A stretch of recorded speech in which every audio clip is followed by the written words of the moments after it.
भएको होला।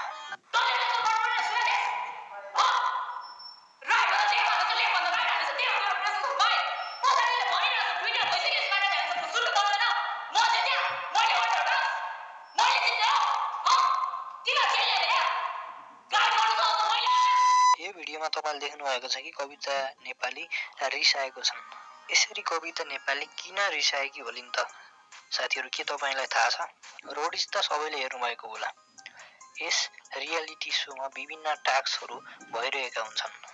यिनै कुनै एउटा टास्कको क्रममा कविता नेपालीको टिम हार्छ।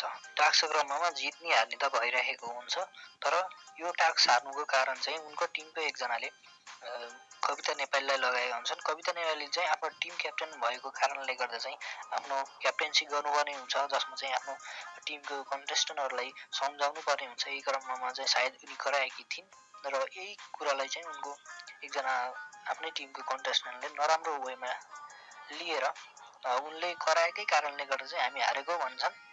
यसै कारणले गर्दा चाहिँ उनी रिसाएकी हुन्। उनको नराम्रो इन्टेन्सले भनेकी होइनन्, जस आफ्नो कन्टेस्टेन्टहरुलाई चाहिँ जस उनले सम्झाएकी हुन्।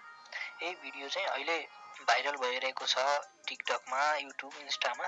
त्यही भएर मैले चाहिँ यो सानो तपाईलाई जानकारी दिएको छु कि खास किन रिसाएकी हुन् भनेर चाहिँ धेरैले बुझ्नु भएको छैन, किनभने भिडियो कट गरेर हालेका हुन्छन् सबैजनाले युट्युब, टिकटक आफू फेमस हुनका लागि, र त्यसै कारणले चाहिँ तपाईले नबुझ्नु भएको हुन सक्छ भनेर चाहिँ मैले सानो यो भिडियो बनाएको छु।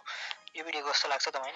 राम्रो लाग्छ भने कमेन्ट गर्नु होला, भिडियोलाई लाइक गरिदिनु होला र च्यानललाई सब्स्क्राइब गर्नुहोस्। यस्तै भिडियो हेर्न चाहनुहुन्छ भने आजको लागि चाहिँ यति नै।